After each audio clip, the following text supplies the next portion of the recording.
اللہ نے میرے نبی کو خاندانی طور پر وہاں پہنچایا جہاں کو نہیں جا سکتا. پھر آپ کی ذات کو اتنا حسن بخشا.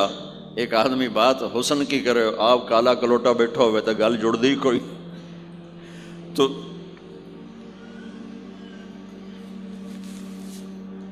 آپ تشریف لے جا رہے تھے ہجرت کر کے، تو راستے میں ایک رابغ ایک جگہ آتی ہے، وہاں بھوک لگی، پیاس لگی، وہ کھانے کا سامان تھا نہیں، تو ایک بڑھیا عورت کا خیمہ دیکھا. وہاں پہنچے تو کہا ماں جی کچھ کھانے کو ملے گا؟ میں نے کہا بیٹا قحط کا زمانہ ہے، کچھ نہیں ہے. تو ایک مریل بکری کھڑی تھی، وہاں بالکل چمڑت ہڈی. ہم نے کہا میں اس سے دودھ نکال لوں؟ ان کا بیٹا یہ تو بن بیاہی بکری ہے اور ماس اس کے اوپر نہیں ہے، یہ کیا دودھ دے گی؟ کہ آپ اجازت دو. ان کا لے لے. چونکہ غیر فطری کام ہو رہا تھا تو لہٰذا اس نے آپ کو غور سے دیکھا کہ یہ کون ہے جڑا ایو جی بکری جو دودھ کڈو ہے. لہٰذا آپ کیسے دیکھنے لگی. تو آپ نے بکری کو کھینچا اور اس کے تھنوں کو ہاتھ لگایا، وہ نیچے لٹک گئے اور ایک پورا ڈول دودھ سے بھر دیا. بکری سے یہ گلاس بھی نہیں بھرتا بکری کے دودھ سے، لیکن وہ پورا ڈول بھر دیا. اپنے تینوں ساتھیوں کو پلایا، پھر خود پیا. پھر دوبارہ دودھ نکال کے پورا ڈول بھر کے اس اماں کو دیا، چلے گئے. بکری کی عمر 7 سال ہوتی ہے، 7 سال تک زندہ رہتی ہے، ذبح نہ کریں مر جاتی. یہ بکری 22 برس زندہ رہی اللہ کے نبی کے ہاتھ لگنے کی برکت سے. 22 برس اس بکری نے عمر پائی. جب شام کو اس کا خامد آیا، وہ کہنے لگا اے دودھ کتھوں ہے؟ وہ کہنے لگی ایس بکری چو. اسا کہ کملی ہو گئی، اتھو دودھ کتھوں آ گیا؟ اسا کہ ایسے چو آیا ہے. اسا کہ اپنی عقل دا علاج کرو، یہ کتھوں آ گیا؟ کہ نہیں، ایک کوئی جادوئی شخصیت والا نوجوان آیا تھا، اس کے ہاتھوں میں کوئی طاقت تھی، اس نے تھنوں کو ہاتھ لگایا اور چشمہ بنا دیا. اچھا کیسا تھا ذرا بتاؤ؟ سفیلی، ذرا دسے نہ کیوں جائے. اب اس نے بتایا کہ میں نے کیا دیکھا، اور وہ کمال کیا اس بڑھیا نے کہ آج تک بڑے بڑے علماء ان الفاظ کا ترجمہ کرتے ہوئے تھک رہے ہیں. وہ کہنے لگی ابا معبد رأيت رجلا ظاهر الوضاء أبلج الوجه حسن الخلق لم تعبه ثجلة لم تزر به سعلة أزج أقرا وسيم قصيم في عينيه تعج في صوته صحل في لحيته كثافة في عنقه سطع إن تكلم علاه البهاء وإن سكت علاه الوقار وهو أندر الثلاثة. مجھے بھی ہمیشہ اس کے ترجمے میں تھکنا ہی پڑتا ہے، لیکن مجھے اس کی بڑی ایک تعبیر اللہ نے سجائی. کہنے لگے، میں اس کا ترجمہ یوں کرتا ہوں، کہنے لگے ابو معبد میں تمہیں کیا بتاؤں، میں نے ایسا انسان دیکھا مجھے لگا جیسے 14ویں کا چاندی کپڑے پہن کے زمین پہ آ گیا. تو مجھے یوں لگا جیسے 14ویں کا چاندی زمین پہ کپڑے پہن کے اتر آیا. کیا حسن تھا، کیا جمال تھا، کیا خوبصورت بھویں تھیں، کیسا ماتھا چوڑا تھا، آنکھیں کیسی حسین تھیں. ادعج اشکل احور اہدب اکہل انجل ابرج. میرے نبی کی آنکھوں کے بارے میں 7 الفاظ آتے ہیں، 7 جو میں نے ابھی دہرائے، اور ان 7 کا ایک ترجمہ ہے کہ کائنات میں ایسی آنکھ اللہ نے کسی کو نہیں عطا فرمائی. ایسی خوبصورت آنکھیں اللہ نے عطا فرمائی آپ کو. آواز میں جادو تھا، آواز میں جادو تھا، پکڑ آواز دل کو پکڑتی تھی. گردن لمبی خوبصورت تھی، چہرہ 14ویں کے چاند کی طرح چمکتا تھا، اور براق الثنایا، دانت ایسے خوبصورت تھے، مسکراتے تھے تو دانتوں سے نور نکلتا دکھائی دیتا تھا، جب بولتے تھے تو نور چھا جاتا تھا. چپ ہوتے تھے وقار چھا جاتا تھا، خوبصورت سیاہ کالے بال تھے، نیم گھنگریالے بال تھے، پیٹ نہیں نکلا ہوا تھا، بال نہیں اڑے ہوئے تھے، سیدھا وجود تھا، سیدھا۔ کتنے ہمارے معاشرے کے لوگ ہیں، آپ سجے پاسے بیٹھے ہوں جن پیٹ کھبے پاسے گئے ہوں، پیٹ کھبے پاسے ہوں آپ سجے پاسے ہوں۔ تو اللہ نے کھانا حلال حرام بند کیا ہے، حلال کھاؤ، حلال کا بھی طریقہ سکھایا کہ ماں جو بنتے نہ کھاؤ، بندہ بنتے کھاؤ، اتنا نہ کھاؤ کہ چربیاں چڑھ جائیں، زیادہ کھانا انسانیت نہیں، کم کھانا انسانیت۔ بیچ میں بات آگے کہہ رہا ہوں، میرے نبی نے کہا سب سے بدترین برتن جسے انسان بھرتا ہے اس کا پیٹ ہے، سب سے بدترین برتن جسے انسان بھرتا ہے اس کا پیٹ ہے۔ اور اگر تم نے کھانا ہی ہے اور تم کہتے ہو نہیں میں نے کھانا ہی ہے، تو 3 حصے کرو، ایک غذا کے لیے، ایک پانی کے لیے اور ایک ہوا کے لیے، ایک حصہ چھوڑو، ساری زندگی بیماری نہیں آئے گی۔ لیکن یہاں تک کھانے کے بعد پھر ڈاکٹروں کی چاندی نہیں ہوگی تو اور کیا ہوگا؟ جب تک یہ بیکریاں ہیں، یہ کولڈ ڈرنکس ہیں اور یہ فاسٹ فوڈز ہیں، صحت مند کوئی نہیں ہوگا۔ بھوکے رہنے میں اللہ نے صحت رکھی، کھا کھا کے تباہی پھیر دیتے۔ میٹھا کھانے سے شوگر نہیں ہو رہی، زیادہ کھانے سے شوگر ہو رہی، دبا کے کھانے سے شوگر ہو رہی۔ اللہ میرے نبی نے کھانے کا طریقہ بھی بتایا، کھانے کی چیزیں بھی بتائیں، کھانے کا طریقہ بھی بتایا، کھانے کے آداب بھی بتائے۔ کہنے لگی 2 لفظ جو دنیا میں کسی انسان کے لیے استعمال نہیں ہوئے، میں نے آخر میں چھوڑ دیا۔ کہنے لگی ابو معبد، میں جب اس کو دیکھتی تھی نا تو میرے دیکھنے کی طلب اور بڑھ جاتی تھی، پھر جب دیکھتی تھی طلب اور بڑھ جاتی تھی۔ وہ جب تک کھڑے رہے میری آنکھ نہیں بھری۔ وسیم وسیم وسیم۔ ابو معبد میں جدھر سے دیکھتی تھی حسن ان کا غلام تھا، ہاتھ جوڑ کے کھڑا تھا۔ قسیم قسیم قسیم اسے کہتے ہیں جس کو چاروں طرف سے حسن و جمال نے گھیرا ہوا ہو، اور وسیم اسے کہتے ہیں جس کو دیکھ کے نہ دل بھرے نہ آنکھ بھرے۔ دنیا کا ہر حسن تھوڑی دیر دیکھنے کے بعد خوبصورتی ختم، کشش ختم۔ ایک ہستی کائنات میں آئی ہے میرے اور آپ کا نبی، جن کو جتنا دیکھا جاتا تھا دیکھنے کا شوق بڑھتا تھا۔ ام عائشہ بیٹھی کپڑا سی رہی تھی، سوئی گر گئی، تھوڑا سا اندھیرا نظر نہیں آ رہی۔ ہمارے نبی کمرے میں انٹر ہوئے تو آپ کے چہرے کے نور سے سوئی چمکنے لگی تو آپ نے سوئی کو اٹھایا ہے۔ یہ میرے نبی کا ظاہر ہے جو اللہ نے اتنا خوبصورت کر کے بنایا۔ پھر یہیں ہمیں زندگی کی خوبصورتی بھی ملی کہ زندگی خوبصورت ہو۔ زندگی خوبصورت ہوتی ہے رویوں کے ساتھ۔ پہلا رشتہ خامند اور بیوی ہے، پھر اولاد ہے، پھر آگے رشتے بنتے ہیں، ماں باپ ہیں، یہ سارے رشتے یہ اس زندگی سے بنتے ہیں جو میرے نبی ہمیں سکھا کر گئے۔ آپ بطور، چونکہ آپ نے باپ تو دیکھا نہیں، ماں کو دیکھا ہے، اور ماں کے ساتھ زیادہ عرصہ نہیں رہے، صرف 6 سال رہے ہیں، تو ماں کے ساتھ کیا ہونا چاہیے؟ ماں کے ساتھ سلوک ہوگا تو ماں دعا دے گی نا۔ باپ کی خدمت کرو گے تو باپ دعا دے گا نا۔ آنکھوں میں آنکھیں ڈال کے بات کرو گے تو زندگی، باپ کو تو نیند نہیں آئے گی، ماں کو تو نیند نہیں آئے گی۔ ماں باپ میں سلوک و اولاد لڑ کے بیٹھی ہو تو ماں باپ کو تو نیند نہیں آئے گی۔ بیوی بدتمیزی سے بات کرے تو خامند کے نیند اڑ جائے گی، خامند بدتمیزی کرے تو بیوی کی نیند اڑ جائے گی۔ تو یہ کہاں سے زندگی ملے گی؟ میرے نبی کے دروازے پر جاؤ، وہاں پتہ چلے گا کہ زندگی کیسے گزاری ہے۔ تو آپ نے اپنی اس تمنا کا اظہار کیا، کاش میری ماں زندہ ہوتی تو میں اس کی ایسی خدمت کرتا۔ میں عشاء کی نماز کے مصلی پہ کھڑا ہو کر ہاتھ باندھے سورۃ فاتحہ پڑھ رہا تھا، الحمدللہ رب العالمین۔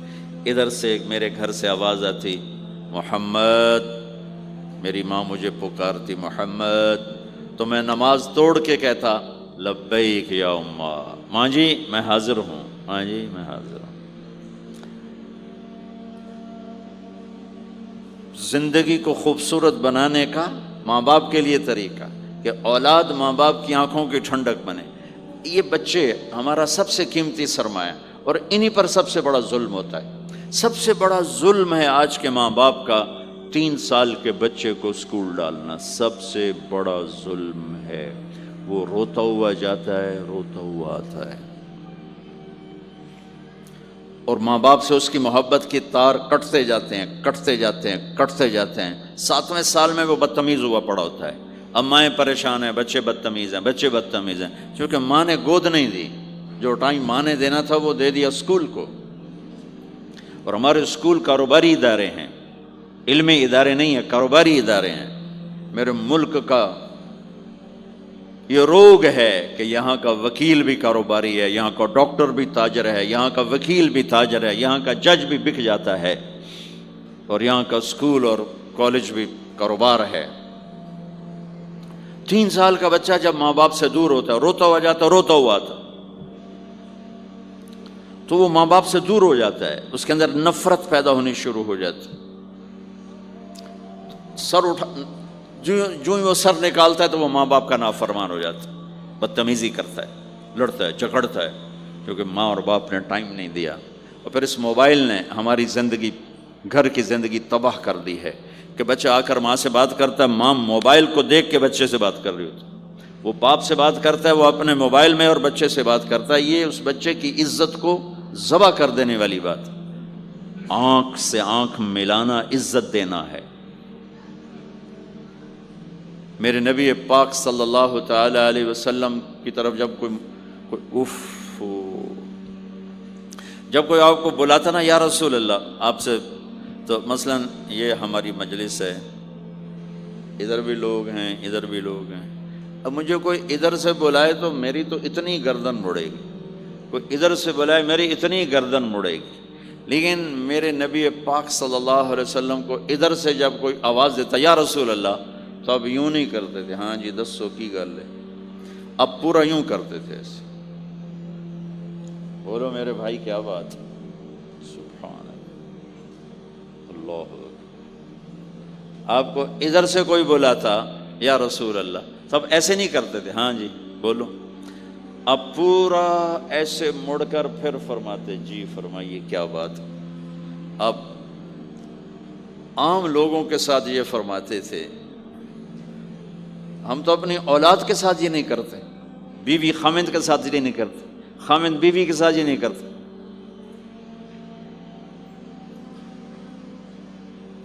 تو وہ ایک گیپ پیدا ہو جاتا ہے، ایک فاصلہ پیدا ہو جاتا ہے. تو میرے نبی نے بتایا کہ ماں باپ کے ساتھ کیا کرنا ہے. کہ میری ماں ہوتی تو میں نماز ہی توڑ دیتا اس کے لیے. حج کا سفر 70,000 کا مجمع تقریباً جمع ہو چکا ہے ابوا پہنچتے پہنچتے، اور آپ ایک دم اونٹنی کا رخ موڑو، پہاڑوں میں چلے گئے. میری زندگی سفروں میں گزری ہے، ان میں خوبصورت ترین سفر میرا وہ ہے جو میں نے حضرت اماں آمنہ کی قبر پہ حاضری تھی. پہاڑوں کے اندر آپ اندر تشریف لے گئے، مجمع بھی ساتھ ہو گیا، کدھر جا رہے ہیں، اونٹنی کو بٹھایا. پہاڑ ہے کچھ 40-50 فٹ اونچا، اس کے اوپر قدرتی ایسے ایک پلین بنا ہوا ہے جیسے اللہ نے پہلے سے سنبھال کے رکھا ہوا تھا. اب تو انہوں نے قبر کا نشان مٹا دیا ہے. تو ماں کی قبر کے سرہانے تشریف لے گئے اور گھٹنے اٹھائے، ہاتھ یہاں رکھے اور سر گھٹنوں میں دیا ایسے. یہ پوزیشن ہے چھوٹے بچے کے رونے کی. جب وہ رونا چاہتا ہے تو پھر اپنے پاؤں اٹھا کر یوں کر دیتے. پھر اس کے بعد آپ ایک معصوم بچے کی طرح روئے، اور اتنا روئے کہ آپ کی ساری داڑھی آنسوں سے تر ہو گیا، آپ کا احرام تر ہو گیا، اور اپریل کی دھوپ تھی. اور آپ نے فرمایا میں آج رات یہیں قیام کروں گا. میں وہاں گیا ہوں، وہاں 2 آدمی نہیں ٹھہر سکتے. میرے نبی نے کہا میں یہیں ٹھہروں گا. آگے کوئی 6-7 میل دور انتظام تھا حاجیوں کے اس قافلے کے ٹھہرنے کا. کچھ لوگ چلے گئے ہوں گے، لیکن آپ نے وہ رات اپنی ماں کے سرہانے گزاری۔ اور میں جب وہاں پہنچا تو مجھے چونکہ سیرت پڑھی تھی تو مجھے چشم تصور میں وہ نظر آ رہا تھا، حضرت آمنہ کی عمر صرف 25 برس تھی اور ہارٹ اٹیک ہوا اچانک، بولا نہیں جا رہا، اور اللہ کے نبی ماں کو دیکھ کے گھبرا رہے ہیں کہ کیا ہوا، 6 سال کا بچہ پہلی موت دیکھ رہا ہے، وہ بھی ماں کی۔ تو مجھے ہارٹ اٹیک ہوا تو بولا نہیں جاتا، بلا رہے ہیں بولا نہیں جا رہا، آوازیں نکل رہی، تو بلا رہے ہیں ام ایمن بھی ساتھ ہے، آوازیں نکل رہی، لیکن بجھنے سے پہلے شمع کے جو بھڑکتی ہے 2 لفظ بولے، کل حی میت و کل جدید بال وقد ولدت طہرا۔ میرے بچے، ہر جوانی ڈھلتی ہے اور ہر زندگی موت کا نوالا بنتی ہے، مجھے لگتا ہے میرا وقت آ گیا ہے، لیکن میں ایک ایسے بچے کو چھوڑ کے جا رہی ہوں جو ساری دنیا کو پاک کر دے گا، پاکیزہ چھوڑ کے جا رہے ہیں۔ تو پتھروں میں ہی دبایا، کوئی کھودنے کا تو انتظام ہی نہیں تھا، تو جب پہاڑ سے نیچے اترے تو اللہ کے نبی نے ایک دم ہاتھ چھڑایا، دوڑ لگائی اور پھر پہاڑ پہ چڑھ گئے۔ تو ام ایمن آپ کی ماں ہیں، دودھ پلا، 8 عورتوں نے میرے نبی کو دودھ پلا، ان میں ایک ام ایمن بھی۔ وہ جب پیچھے گئیں تو ایسا منظر تھا جس کو دیکھ کر شاید زمین بھی رو رہی ہوگی اور آسمان بھی اور ابوا کے پہاڑ بھی۔ آپ ماں کی قبر پر ایسے لپٹے ہوئے اپنے سینے کو پتھروں کے ساتھ اور یوں دونوں ہاتھوں سے پتھر لیے ہوئے تھے۔ جب آپ ام ایمن قریب آئیں تو آپ سنا تو آپ فرما رہے تھے، ماں جی آپ کے سوا تو میرا کوئی نہ تھا، آپ بھی مجھے چھوڑ کے چلی گئیں، میرے لیے اب کس کی گود ہے؟ تو ام ایمن رضی اللہ عنہ نے اٹھانا چاہ کے، بیٹا اٹھو، تو آپ نے انکار کر دیا، تو ام نے کھینچ کے نیچے لائیں اور زبردستی لائیں اور اونٹنی پر بٹھایا، اور آگے 2 راتوں کا سفر تھا، وہ سب میرے نبی کے خاموش آنسوؤں سے آپ کا گریبان تر ہوتا گیا، اور آگے نہ کوئی خالہ ہے، نہ کوئی اور آسرا ہے، نہ باپ ہے، باپ اور ماں ہی بڑا سہارا ہوتے ہیں۔ دادا نے کفالت میں لیا 8 سال کی عمر میں، ان کا بھی اللہ نے ان کو بھی اپنے پاس بلا لیا۔ تو وہ سارا منظر میرے سامنے گھوم رہا تھا، اوپر سے سورج ڈوبنے والا تھا، تو وہ عجیب کیفیات تھے، وہ میں بیان نہیں کر سکتا ہوں کہ اللہ کی قسم اگر آپ اور میں زندگی کو خوبصورت بنانا چاہتے ہیں تو اپنے نبی کی زندگی کو سیکھنا ہوگا، ان بچوں کو سکھانا ہوگا۔ ہم نے کوئی کاروباری کام نہیں کیا ہے کہ ہم اسے کوئی کاروبار کر رہے ہیں، کوئی پیسہ کما رہے ہیں، حاشا وکلا، حاشا وکلا۔ ہماری یہ نسل، ان کے ساتھ کاروبار کر رہا ہوں کہ یہ پروان چڑھیں اپنے نبی کی محبت کے ساتھ، یہ پروان چڑھیں اپنے حبیب کے نقش قدم پر چلنے کے ساتھ۔ ان کے اندر اللہ اس کے نبی کی محبت، ہر بچے بچی کے اندر اللہ نے اپنے اور اپنے حبیب کی چپ ڈال دی، اس کو نکالا نہیں جا سکتا۔ میں اس کو ایکٹیویٹ کرنا چاہتا ہوں کہ اللہ کرے ان کے جذبے اللہ کے نبی کے ساتھ جڑ جائیں، پھر ماننا آسان ہو جاتا، پھر اطاعت آسان ہو جاتی۔ جب محبت نہیں ہوتی تو اطاعت نہیں آتی۔ تو میرے بھائی بہنوں، زندگی کی خوبصورتی کا تعلق میرے نبی والے خوبصورت اخلاق کے ساتھ۔ پھر آپ نے بیویوں کے ساتھ کیا سلوک کیا؟ 2 مہینے چولہا نہیں جلتا، 2 مہینے کھانے کو کچھ نہیں ملتا، اور ہر بیگم قربان ہے، فدا ہے۔ 2 مہینے جس عورت کے گھر میں چولہا نہ جلے وہ خامند کا کیا حشر کرے گی؟ اور میرے نبی کے گھر میں 2 مہینے چولہا نہیں جل رہا ہے، خود بھی بھوک برداشت کر رہے ہیں، بیگمات بھی بھوک برداشت کر رہے ہیں۔ ایک رات حضرت عائشہ کے ساتھ لیٹے ہوئے تھے ایک ہی چارپائی پر، تو آپ کبھی یوں کروڑ بدلتے، کبھی یوں کروڑ بدلتے، پھر ایک دم آگے بڑھے اور چارپائی کی لکڑی کے اوپر ایسے پیٹ کو ٹیک کر نیچے جھک گئے۔ تو عائشہ اٹھ کے بیٹھ گئے، یا رسول اللہ کیا ہوا؟ آپ سیدھے ہو کر فرمایا، عائشہ بھوک بڑی لگی۔ جس کے ہاتھ میں جنت کی چابی ہو، جو میرے نبی کا، میرے اللہ کا محبوب اور حبیب ہو، جس سے پردے ہٹا کر میرا رب کلام کر چکا ہو، جسے قاب قوسین او ادنا کا مقام دے چکا ہو، اور جس سے آگے مقام محمود پر بٹھانے والا ہو، اور جس کی شفاعت سے جنت کا دروازہ کھلنے والا ہو۔ عائشہ بھوک بڑی لگی تو حضرت عائشہ رونے لگی کہ یا رسول اللہ آپ اللہ سے بات کیوں نہیں کرتے ہیں؟ کہ نہیں عائشہ، اسی بھوک میں اللہ سے ملوں گا، مجھ سے پہلے جو نبی میرے ساتھی تھے وہ بھی اسی طرح چلے گئے، میں بھی ایسے ہی چلا جاؤں گا۔ اور اس کے باوجود بیویاں قربان ہو رہی ہیں، فدا ہو رہی ہیں۔ کس چیز نے باندھا ہوا تھا؟ میرے نبی کے سلوک نے، میرے نبی کے اخلاق نے۔ اللہ کی قسم، میرے نبی کی شادیاں شوق کی شادیاں نہیں تھیں۔ ایک حدیث سناتا ہوں، ما تزوجت وما زوجت الا بوحی من السماء نزل به جبریل۔ سن لو لوگو، میں نے جہاں شادی کی، میں نے جہاں بیٹی دی، پہلے آسمان سے وحی آئی، جبریل لے کر آئے، پھر میں نے شادی کی۔ تو یہ شوق کی شادیاں نہیں ہیں، زندگی سکھانے کی شادیاں ہیں، کیونکہ سب سے مشکل رشتہ خامند اور بیوی ہے، سب سے مشکل رشتہ خامند اور بیوی ہے۔ اس وقت طلاقیں کیوں بڑھ رہی ہیں؟ ایک تو یہ ہماری یہ جو فاسٹ فوڈ ہے، اس نے ہمارے اندر جو ایک نیچرل سسٹم تھا اسے ڈسٹرب کر دیا ہے، تو غصہ بڑھ گیا ہے، برداشت گھٹ گئی ہے، چھوٹی چھوٹی باتوں پہ گھر اجڑ رہے ہیں، گھر اجڑ رہے ہیں۔ پہلے یورپ میں سنتے تھے، اب یہاں پاکستان آج شادی ہوتی چوتھے دن طلاق ہو رہی ہوتی۔ میں وہاں بیان کے لیے نکل رہا تھا مانچسٹر، تو میرے ساتھ جو گاڑی چلا رہا تھا، میں نے پوچھا آپ کیا کرتے ہو؟ لاہور کا تھا۔ کہا جی میں وکیل ہوں۔ میں نے کہا یہاں کوئی جھوٹے کیس ہوتے ہیں جیسے پاکستان میں؟ کہا جی نہیں، یہاں جھوٹا کیس کوئی نہیں ہوتا، جو بھی ہوتا ہے جینون ہوتا ہے۔ میں نے کہا یہاں مسلمانوں کے لڑائی جھگڑے آتے ہیں؟ کہا جی ہاں جی آتے ہیں۔ میں نے کہا سب سے زیادہ کیا جھگڑے آتے ہیں؟ کہا جی سب سے زیادہ طلاق کے آتے ہیں، طلاق طلاق طلاق طلاق۔ کہ نہیں سیکھا، زندگی برداشت کا نام ہے، برداشت کرنا سیکھا نہیں۔ میرے نبی نے 11 شادیاں کی، ہر قسم کی عورت کے ساتھ شادی کی، خاندان کے اندر، برادری کے اندر، اور خاندان برادری سے باہر۔ یہی 3 نسبتیں ہیں۔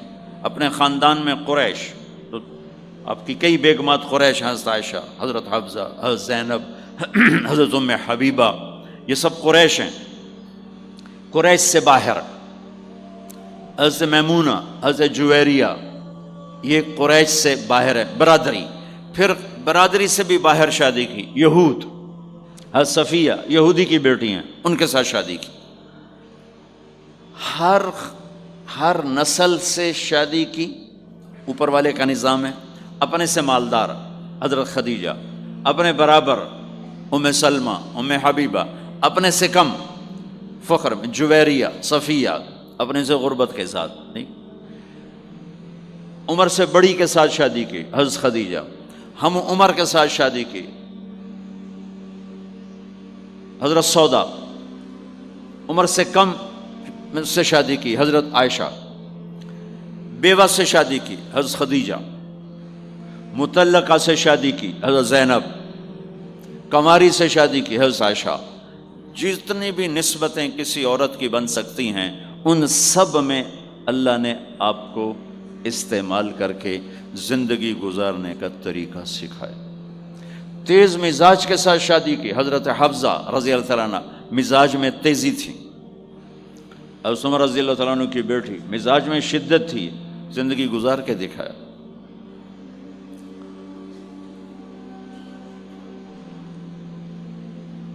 ایک آپ کو حدیث سناتا ہوں، اللہ کی قسم صرف ہمیں سکھانے کے لیے۔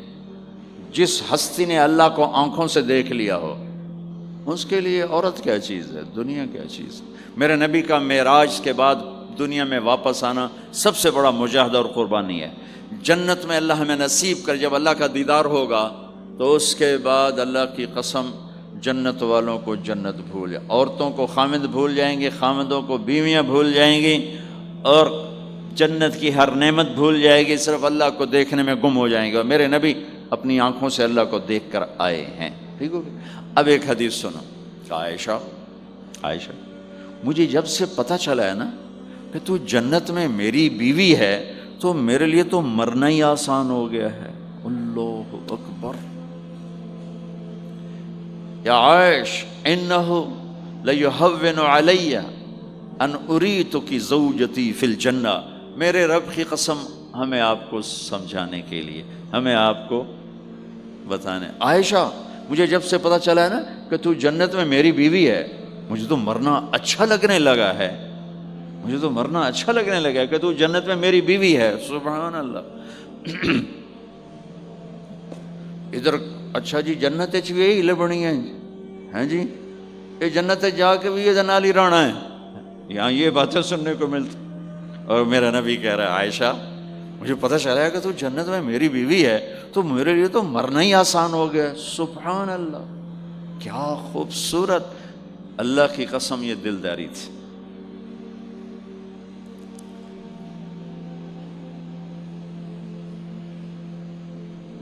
سب سے مشکل رشتہ خاوند اور بیوی ہے، سینکڑوں آیات اس کے لیے اللہ نے اتاری، ماں باپ کے لیے چند آیات، اولاد کے لیے چند آیات، بہن بھائیوں کے لیے چند آیات ہے، خاوند اور بیوی کے لیے قرآن پڑھا ہے، پوری سورت اتاری ہے، اور سینکڑوں آیات اتاری، چونکہ ایک اس رشتے کی اہمیت، ایک اس کی نزاکت اور کمزوری کہ کوئی رشتہ ٹوٹتا نہیں سوائے خاوند اور بیوی کے۔ میں ماں کا بیٹا ہوں، باپ کا بیٹا ہوں، اچھا ہوں یا برا ہوں، انہی کا ہوں، میرا نسب میری نافرمانی سے بدل نہیں سکتا، میں اللہ بخش کا بیٹا ہوں، میرا یہ نسب بدل نہیں سکتا، اچھا ہوں یا برا ہوں، اللہ ان کی قبر روشن کرے۔ خاوند اور بیوی کا رشتہ ایک بول پہ ٹوٹ جاتا ہے، ایک بول پہ ٹوٹ جاتا ہے، اس لیے اس کو بچانے کے لیے آیات آیات آیات، اور میرے نبی کی شادیاں کہ کس طرح ایک گھر کو لے کے چلتے ہیں، کس طرح ہر مزاج کی عورت کے ساتھ سلوک کرتے ہیں۔ جہاد کا سفر، کاروباری سفر نہیں، میرے نبی کا، اور چلنے لگے، اعلان ہوا کوچ کرو، سب نے سواریاں کس لیں، سامان کس لیا، یوں چلنے کا حکم ہو رہا ہے، اور حضرت عائشہ رضی اللہ نے اپنا یوں دیکھا، اونٹنی پہ بیٹھ گئی تھیں، ہار کوئی نہیں، یا رسول اللہ میرا تو ہار کوئی نہیں، میرا ہار گم ہو گیا ہے، میرا ہار تلاش کریں ہم پھر چلیں گے۔ تو میرے نبی کہتے تو وڈی آئی نواب زادی، میں جہاد تے بہ جانا تینوں ہار دی پائے گی، چل اگو لگ۔ میرے نبی نے کہا چلو بھائی عائشہ کا ہار تلاش کرو۔ اللہ کی قسم میں جب یہ واقعات پڑھتا ہوں یا سناتا ہوں میں خود حیرت میں ڈوبا ہوتا ہوں کہ کیا کر دیا میرے نبی نے، جہاد کا سفر، اور میرے نبی کا ہار تلاش کرو بھائی، اب سارے ہار تلاش کر رہے ہیں۔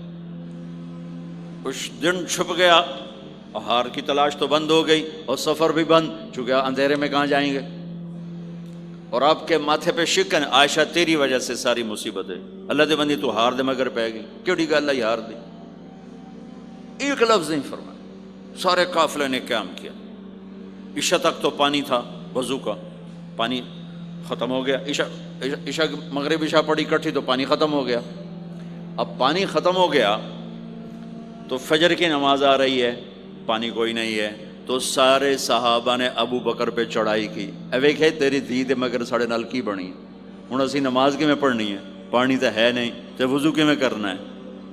اب ابو بکر کو غصہ چڑھا، اس ایک دم، وہ تو باپ تھے، وہ گھس گئے خیمے میں، آگے دیکھا تو اللہ کے نبی اما عائشہ کی گود میں سر رکھ کے سوئے ہوئے تھے، اور اماں جی ایسے بیٹھی تھی، آپ کو سارا دیکھ رہی ہوں، اب بولیں تو خطرہ ہے آنکھ کھل جائے گی، اور غصہ بھی چڑھا ہوا ہے، باپ بھی ہیں، تو اب مجھے دیکھو کیا کر رہے تھے۔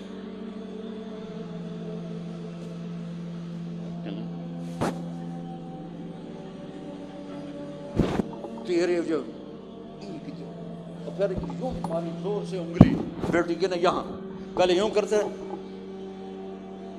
پھر ایسے ماری زور سے، وہ کہنے کہ میں ایسے سخت ہو گئی تاکہ میں ایسے نہ ہوں کہ اگر میں تھوڑا حرکت کی تو اللہ کے نبی کی آنکھ کھل جائے گی، تو ماری گیا ٹھا ٹھا ٹھا، وہ منہ سے کہہ رہے،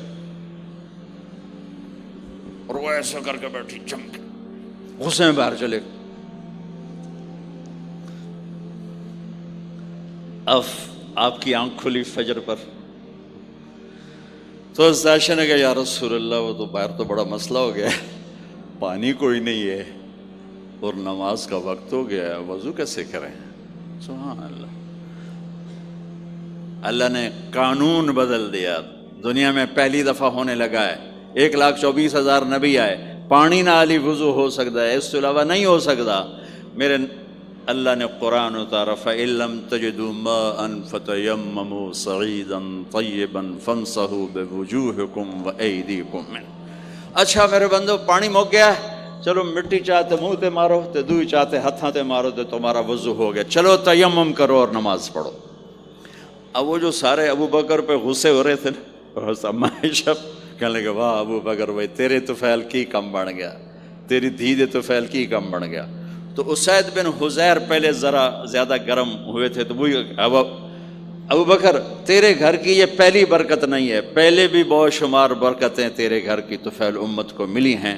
تو اللہ نے تیمم کی آیت اتار دی، حضرت عائشہ کو ڈانٹ پلانے کی آیت نہیں آئی کہ میرے نبی تیری بیگم کے ہار کی وجہ سے میرے دین کا کام رک گیا اور میرے بندوں کی نماز خراب ہو گئی اور ان کو پانی سے محروم ہونا پڑا۔ میں قربان جاؤں اپنے رب پر، اپنے حبیب پر، اس ماں عائشہ پر، دنیا کی واحد عورت ہے جس کے سینے پر سر رکھ کر کسی نبی نے جان دی ہو۔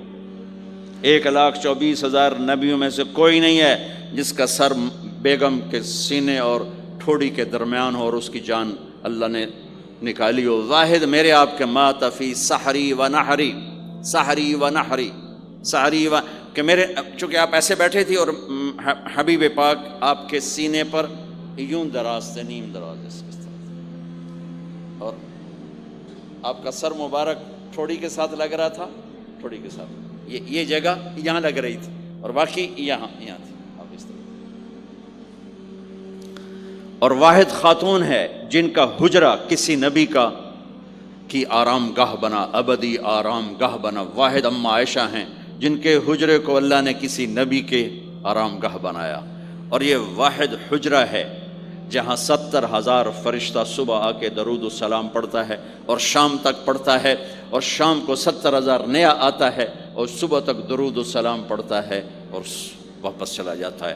کائنات، اللہ جب مسلمان دنیا سے مٹ جائیں گے، مسجد نبوی مٹ جائے گی، بیت اللہ مٹ جائے گا، مدینے کی ایک اینٹ باقی نہیں بچے گی، مکہ کتنے بڑی بڑی بلڈنگیں، ایک اینٹ باقی نہیں بچے گی، اور وہاں سے گزرتے ہوئے لوگ کہیں گے لگتا ہے اتنے کدی آبادی ہوئے گی، ایتھے لگتا ہے کدی آبادی ہوئے گی۔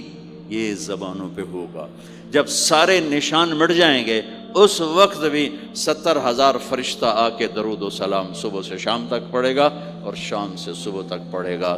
یہ واحد میں خاتون ہیں عائشہ بنت ابی بکر جن کو اللہ نے یہ عزت بخشی، اور یہ واحد خاتون ہیں جب ان کے اوپر تہمت لگی، حضرت یوسف علیہ السلام پہ تہمت لگی تو بچے نے گواہی دی، حضرت مریم پہ تہمت لگی بیٹے نے گواہی دی، اور اما عائشہ پہ تہمت لگی تو اللہ نے گواہی دی کہ میں گواہ ہوں، اللہ گواہ بن کے آئے۔ تو اللہ نے کہا تیمم کرو بھائی، سارے خوش ہو گئے، سارے خوش ہو گئے۔ تو حضرت عائشہ نے کہا یا رسول اللہ اب میرا ہار چھوڑ دیں، اب چلیں۔ تب آپ نے کہا چلو بھائی کوچ کرو۔ اس سے زیادہ کوئی دلداری کا واقعہ پیش کر سکتا ہے؟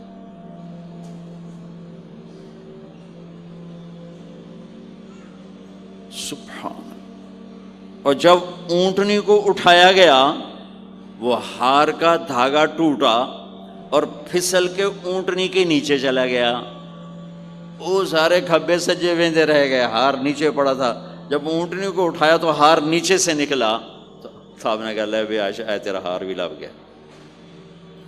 یہ دلداری ہے میرے نبی کی، یہ ہمیں سکھایا۔ کہیں عورتوں کی بدتمیزی بھی انتہا کو پہنچی ہوتی ہے اور وہ اپنے گھر اجاڑ دیتی ہیں اپنی زبان کی شدت کی وجہ سے، اپنی بد اخلاقی کی وجہ سے۔ لیکن کوئی زیادہ معاملہ مردوں کی طرف سے خراب ہوتا ہے تو شریعت نے بھی اس کو زیادہ بیان کیا اور میرے نبی نے بھی اس کو اجاگر کیا۔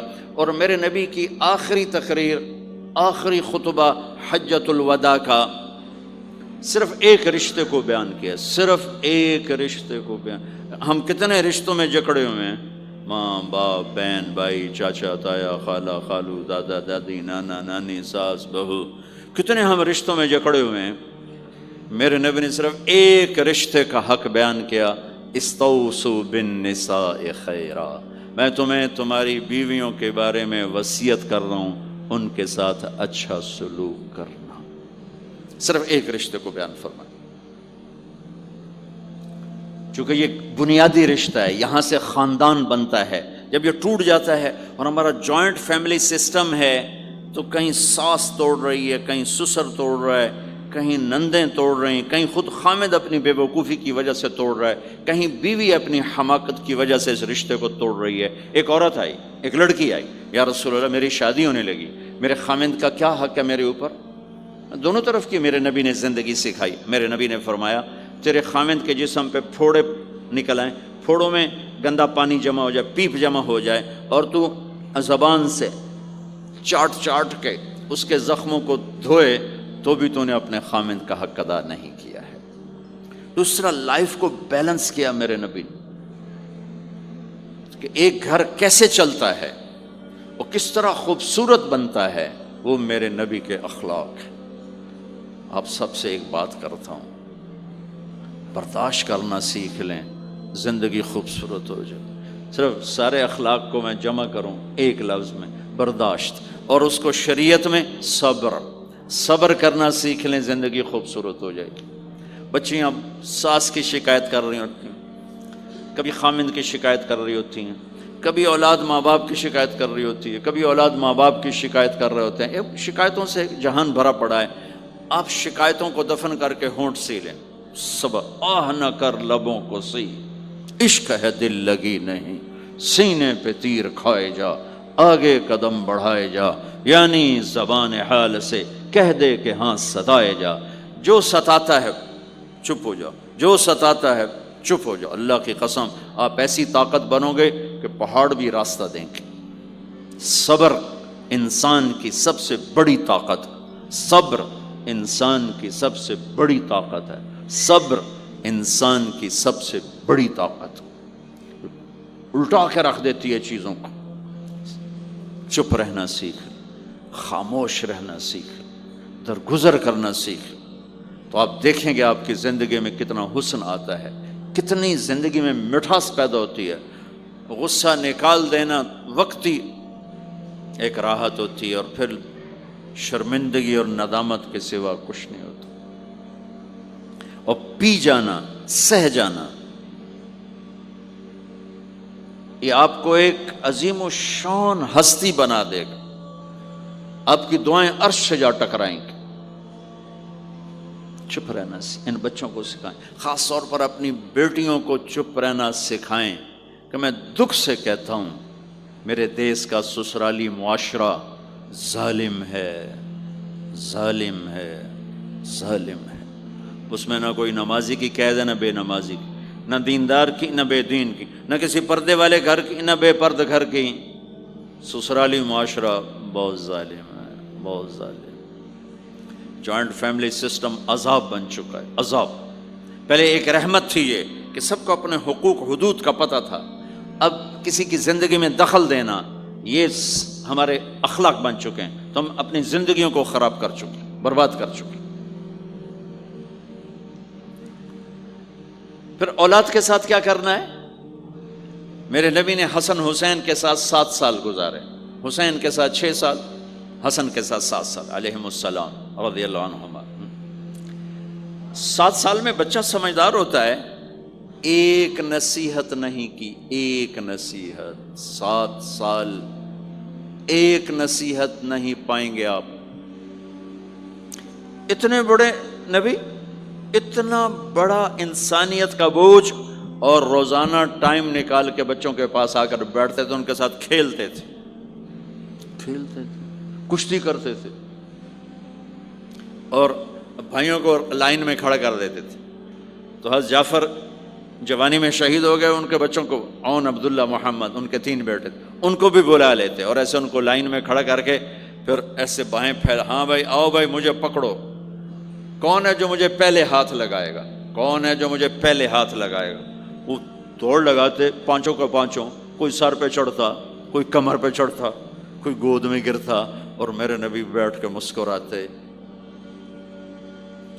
ایک مجھے بات یاد ہے، صرف ایک یاد، کہ حضرت امام حسن رضی اللہ تعالیٰ عنہ علیہ السلام، انہوں نے صدقے کی کھجور اٹھائی اور منہ میں ڈال لی۔ صدقے کا آیا تھا مال، تو ایک کھجور اٹھا کے منہ میں، تو ہم کہا بخ بخ بخ، تو آپ نے منہ میں نا انگلی ڈال کے کھجور نکال لی کہ بیٹا ہمارے گھر پہ صدقہ جائز نہیں ہے، اس کو پھینک دو۔ بس یہ ایک بات مجھے اپنے نبی کی زندگی میں ملتی ہے۔ ٹائم دیا، محبت دی۔ کمال کی بات ہے نہیں، اتنی بڑی ہستی ہو اور بچوں کے لیے گھوڑا بنے کھڑے، آؤ بھائی آؤ بھائی، دونوں ہاتھ بھی ٹیک دیے، گھٹنے بھی ٹیک دے، آؤ بھائی میری کمر پہ چڑھ جاؤ۔ ان کو کمر پہ چڑھایا اور پورے کمرے میں چکر لگا رہے ہیں، چکر لگا رہے ہیں، اور پھر ان سے کہہ رہے ہیں تمہارا اونٹ کیسا؟ اونٹ متیا سواری کو کہتے ہیں، لیکن عام طور پر متیا عربی میں اونٹ کے لیے بولا جاتا۔ تو پوچھتے بچوں تمہاری سواری کیسی ہے؟ پھر دونوں بھائیوں کو اتار دیتے اور نواسی حضرت زینب ان کو اٹھاتے اور اپنی کمر پہ بٹھا کر کمرے میں چکر لگا رہے ہیں، چکر لگا رہے ہیں، چکر لگا رہے ہیں۔ یہ مائیں روز ٹھوکی کھلوتے، ایدو تھپڑ ایدو تھپڑ ایدو تھپڑ ایدو تھپڑ۔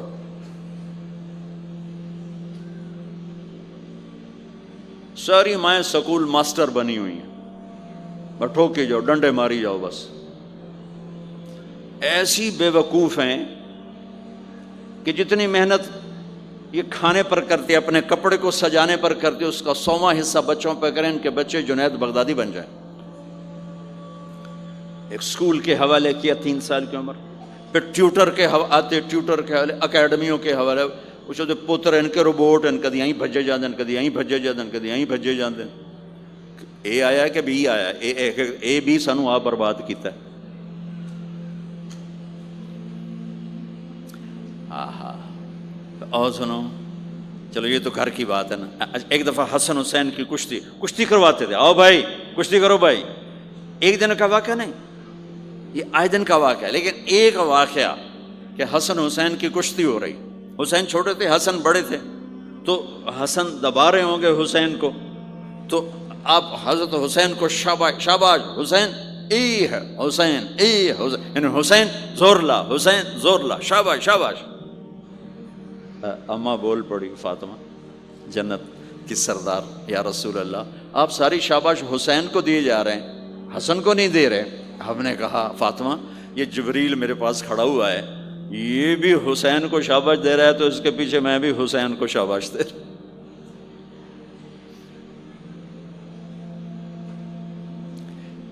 اس سے اور عجیب سنو، آپ فرض نماز پڑھا رہے ہیں، فرض نماز، نفل نہیں، گھر میں نہیں، مسجد میں، اور آپ سجدے میں گئے اور حسن نے چھلانگ لگائی اور کمر پہ جا کے بیٹھ گئے، اور اینجے مندہ کرسی تو ٹھوک کے بیٹھ جانا۔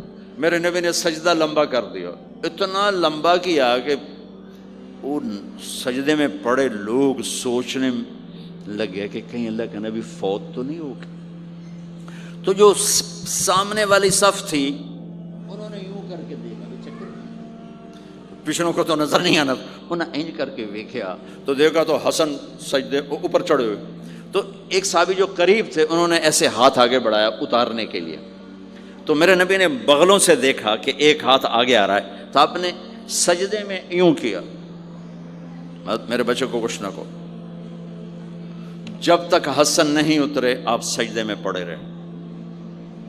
اور ایک اور تماشا ہوتا تھا، چونکہ اب نماز لمبی پڑھاتے تھے، لمبی ہوتی تھی نماز، تو آپ ذرا پاؤں کا فاصلہ ہے تو حسن ادھر بیٹھتے، حسین ادھر بیٹھتے، نماز میں میرے رب کی قسم سنا رہا ہوں۔ اب یہ دونوں کی آپس میں نا وہ شروع ہو جاتی، وہ ادھر وہ ادھر، پہلے حسن پار کرتے تو حسین ادھر آ جاتے، پھر حسین ادھر جاتے تو حسن یوں آ جاتے، پورے قیام میں یہ دونوں بھائی یوں یوں کرتے رہتے تھے، یوں، وہ ادھر وہ ادھر، وہ ادھر وہ ادھر، سبحان اللہ، نماز ہو رہی۔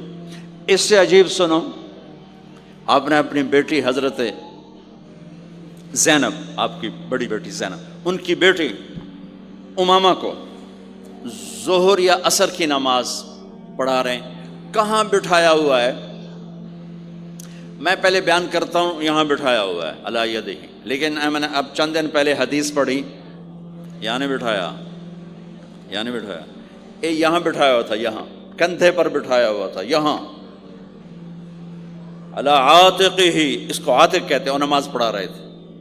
جب آپ رکوع میں جانے لگے تو یہاں سے پکڑا اور آرام سے اس کو ساتھ بٹھایا، پھر رکوع کیا، قومہ کیا، سجدہ کیا، سجدے سے جب اٹھے تو پھر امامہ کو اٹھا کر کندھے پہ بٹھا کے پھر نماز شروع کر دی۔ 4 رکعتاں میرے نبی انج پڑھائیاں کہ نواسی یہاں بیٹھی ہوئی ہے صرف زندگی سکھانے کے لیے، صرف زندگی سکھانے کے لیے۔ بچوں کو پیار اتنا دو کہ وہ آپ پہ قربان ہوں، ڈنڈا، سوٹا، تھپڑ، بدتمیزی، ڈانٹ ڈپٹ، یہ دوریاں پیدا کر دیتی۔ بہت چھوٹی عمر میں نے سگریٹ پینے شروع کر دی، کچھ 7-8 سال کی عمر میں نے سگریٹ پینے شروع کر دی۔ گاؤں میں تھے تو کوئی ماحول تو تھا نہیں، تو گھر والوں کو پتہ چل گیا، تو اب مجھے سگریٹ سے روکنے کے لیے سمجھایا جا رہا ہے۔ جی کیسے سمجھایا جا رہا ہے؟ میری ماں نے میرا منہ کھولا ہے کر کے، تو میرے ماسی نے چمٹا نپے تے وچ انگارا ہے تو این کر ٹھوکاں تیرے منہ وچ، ٹھوکاں تیرے منہ وچ۔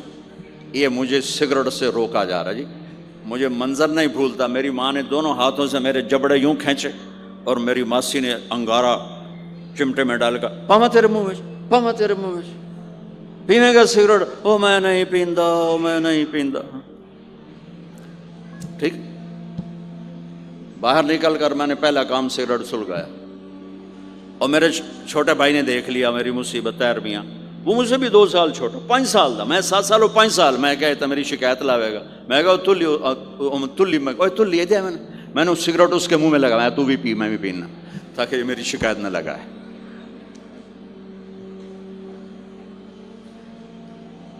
تو آج کے ماں باپ بڑے جاہل ہیں، ہم بڑے ایجوکیٹڈ ہیں، میں کہتا ہوں انتہائی جاہل ہیں، جنہیں بچے کو لے کے چلنا نہیں آتا، جنہیں رشتوں کی قدر نہیں، انہوں نے خاک پڑا ہے، کاغذ کی ڈگریوں کو علم بنا کے پھرتے ہیں، جسے میرے نبی کی زندگی کا پتہ نہیں، اللہ کی قسم جانور سے بدتر ہے، جاہل ترین ہے جسے اپنے آقا کی زندگی کی خبر نہیں۔ حضرت حسن آپ کے پیٹ پر بیٹھے ہوئے ہیں، آپ ان کے ساتھ کھیل رہے ہیں، اچانک حسن نے پیشاب شروع کر دیا، مجھے یاد نہیں، میرے بچے بچیاں ماشاءاللہ، میں نے ان کو اٹھایا ہوا تھا اور مجھے پیشاب محسوس ہوا تو میں نے اسے بیٹھے رہنے دیا ہو، مجھے یاد، میں اسی وقت پیچھے یا منجی تے سٹے یا ہیٹھاں سٹے پیشاب اتنے کرتا الو جائے نے۔ ٹھیک، میرے نبی پاک صلی اللہ علیہ وسلم کے نواسے حسن آپ کے پیٹ پر بیٹھے تھے، پیٹ ننگا تھا، تو آپ ان کے ساتھ کھیل رہے تھے تو انہیں پیشاب شروع کر دیا۔ میرے نبی ایسے بے حس و حرکت ہو کہ کہیں بچے میری حرکت سے بچے کا پیشاب نہ رک جائے، تو آپ ایسے ہو تو پورا پیشاب کیا اور آپ ہلے نہیں۔ جب وہ پیشاب سے فارغ ہوئے پھر آپ اٹھے اور بچے کو الگ بٹھا کر اپنے جسم پہ پانی ڈال کے اپنے آپ کو صاف کر کے تو آگے دوبارہ ان کے ساتھ کھیلنا شروع کر دیا۔ میں آپ کو اپنی نبی کی وہ زندگی بتا رہا ہوں جس کو اپنانے سے میری زندگی بھی خوبصورت ہو جائے گی، آپ کی بھی۔ ہم فخر سے کہتے ہیں ہمارے نبی نے چاند کے 2 ٹکڑے کر دیے، معراج پہ آسمان چیر کے چلے گئے، یہ بہت بڑے معجزات ہیں، لیکن میرے نبی کا سب سے بڑا معجزہ ہے کہ ہمیں ایک خوبصورت زندگی سکھا کر گئے۔ آپ کے اخلاق، میرے نبی کے اخلاق میرے نبی کا سب سے بڑا معجزہ ہے۔ حسن کو آگے بٹھایا ہوا تھا رضی اللہ عنہ علیہم السلام، تو ان کو ایسے زبان دکھاتے، حسن کو تھا تو حسن اس کو پکڑنے کی کوشش کرتے، جب ایسے ہاتھ مارتے تو آپ زبان منہ میں کرتے، اچھا وہ ہنس پڑتے، بچہ ہنس پڑتا، تو پھر اس کے بعد آپ یوں کرتے، تو پھر حسن آگے ہاتھ مارتے، پھر آپ زبان منہ میں کر لیتے، پھر وہ کرتے ہنستے، پھر آپ چپ ہو جاتے۔ کتنی دیر آپ حسن کے ساتھ یہ کھیل کھیلتے رہے۔ آپ گلی میں گزر رہے ہیں، بچے کھیل رہے تھے، بچوں میں حسین کھیل رہے تھے، تو آپ نے کہا پکڑو بھائی حسین کو، پکڑو بھائی، تو وہ آگے بھاگے، تو آپ پیچھے جان بوجھ کے جیسے ہم کرتے ہیں وجعل الصبی یلعب ہا ہونا وہا ہونا، جب وہ ادھر جاتے تو آپ آگے ہو جاتے، وہ ادھر آتے آپ ادھر ہو جاتے، پوری گلی یہ تماشا دیکھ رہی ہے، اور حسن کبھی حسین کبھی آگے بھاگ رہے کبھی پیچھے بھاگ رہے، اور آپ جان بوجھ کے اس کو پکڑ نہیں رہے، ہاں اب پکڑو بھائی پکڑو بھائی پکڑو بھائی، اور وہ بڑے ہنس رہے ہیں کہ آج میرا نانا تو میں نے نپ ہی نہیں سکتا۔ تو یہ تھوڑی دیر جب یہ کھیل چلتا رہا، پھر آپ نے ان کو کہا یہ پکڑ لیا اور اٹھایا اور ہونٹ چومے اور ماتھا چوما، کہ حسین مجھ سے ہے میں حسین سے، حسین مجھ سے ہے میں حسین سے۔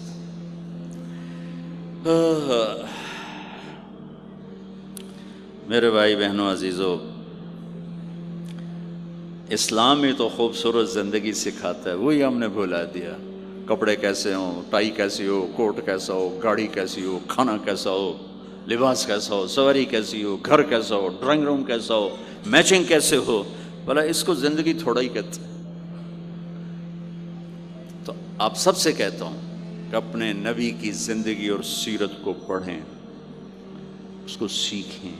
یہ تبلیغ کا کام ایک عملی محنت ہے، سیکھنے۔ ان بچوں پر محنت کر رہے ہیں کہ اللہ کرے یہ پروان چڑھے تو ان کے اندر اللہ اس کے رسول کا پیار ہو، تو پھر یہ خود ہی چلنا شروع کریں گے۔ یہ میں نے سیرت کی چند جھلکیاں، چونکہ آپ پوری فیملیز بیٹھی ہوئی ہیں، اور فیملیز کے رشتوں میں ماں کا رشتہ، باپ کا رشتہ، بیوی کا رشتہ، خاوند کا رشتہ، اولاد کا رشتہ، یہ چند بڑے رشتے ہیں، اسی کو میں نے آپ کے سامنے پیش کر دیا ہے کہ اس کو سیکھنا پڑتا ہے، اس کے لیے اپنے ذات سے لڑنا پڑتا ہے، تب جا کر زندگی میں حسن اور کمال پیدا ہوتا ہے۔ میری بات یاد رکھیے گا، کبھی زندگی کو خوبصورتی چیزوں سے نہیں ملتی، زندگی کی خوبصورتی میرے نبی والے پیارے اخلاق کے ساتھ۔ جس کو یہ مل گئے اس کے گھر میں 14ویں کا چاند ہر وقت چمکے گا، اور نصف النہار کا سورج ہر وقت چمکے گا۔